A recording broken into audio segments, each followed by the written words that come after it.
বন্ধুরা চলে এলাম খালেদাস কিচেন থেকে। আজকে আমি করে দেখাবো পাকা আমের ডেজার্ট। আর এই ডেজার্টটা মন প্রাণ ভরিয়ে দিবে, এত ভালো লাগে ঠান্ডা ঠান্ডা খেতে। এখানে একটা আম আমি ধুয়ে কিউব করে কেটে নিচ্ছি। তো আমি এই আমগুলো ব্লেন্ডারের জাগে নিয়ে ব্লেন্ড করে নিব।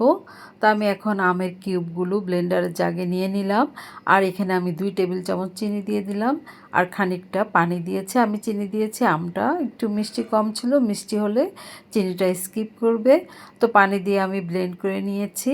আর এখন এই পিউরিটাকে আমি একটা ছাঁকনির সাহায্যে ছেঁকে নিব খুব ভালো করে, আর আঁশটা বের করে নিব। আঁশটা বের করে নিলে এই পিউরিটা খুবই মসৃণ হবে, দেখতেও ভালো লাগবে, খেতেও ভালো লাগবে। তো আমরা যখন কিউব করে কাটবো, কাটতে সুবিধা হবে। এই যে দেখো আমি খুব সুন্দর করে ছেঁকে নিচ্ছি, ছেঁকে আমি আঁশটা বের করে দেখাচ্ছি। তো দেখো সব আমে আঁশ থাকে না, তো এই আমটা আঁশ ছিল, তো আমি বের করে নিয়েছি।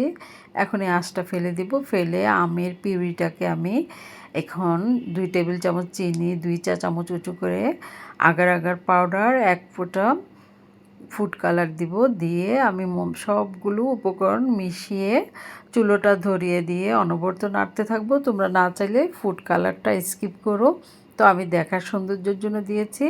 দিয়ে এখন অনবরত নাড়তে লাগবো। এখান থেকে সরে গেলে এই জিনিসটা একদমই নষ্ট হয়ে যাবে। যখন একটা বলক চলে আসছে তখনই আমি গরম অবস্থায় নামিয়ে আমি কাচের পাত্রে ঢেলে দিব। তো আমি ঢেলে দিলাম, ঢেলে দিয়ে আমি ফ্যানের নিচে রেখে আমি ঠান্ডা করে নিয়েছি। যখন জমাট বেঁধে গেছে একটা আঙুলের সাহায্যে দেখলাম, তখন আমি নর্মাল ফ্রিজে রেখে দিলাম ঠান্ডা হওয়ার জন্য। আর এদিকে আমি হাফ কেজি দুধ আগে থেকে জ্বালিয়ে নিয়েছিলাম, গুঁড়ো দুধ 2 টেবিল চামচ দিয়ে আর 1 চিমটি লবণ দিয়ে দিলাম। দিয়ে আর এখন আমি 1 মুঠ সাগু 15 মিনিট আগে ভিজিয়ে রেখেছিলাম, আর এখন সাগুটা দিয়ে দিলাম।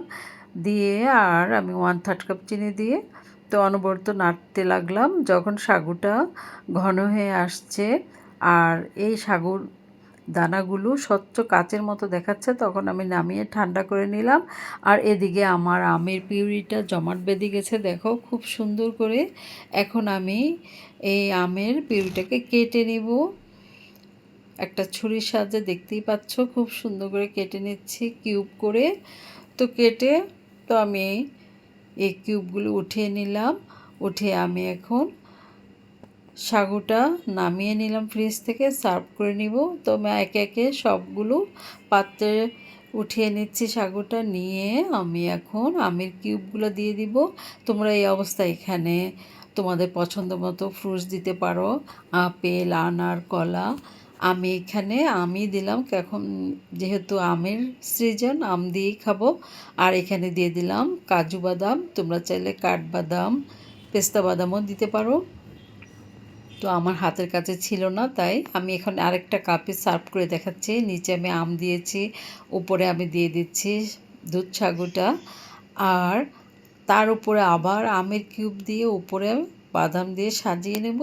আর এই ডেকোরেশনটা সুন্দর হলে খাওয়ার মজাটা আরও বেড়ে যায়, বাচ্চাদের কাছে তো অনেক ভালো লাগে। তো এই আমের ডেজার্টটা আমের সিজন থাকতে থাকতে করে খাবে। আর আমার এই রেসিপিটা কেমন লাগলো অবশ্যই কমেন্ট করে জানাবে। সবাইকে অনেক অনেক ভালোবাসা। আর যারা ইউটিউব থেকে দেখছো তাদের কাছে আমার অনুরোধ, আমার চ্যানেলটা সাবস্ক্রাইব করে দিবে। অনেক ভালো থাকবে। আল্লাহ হাফেজ।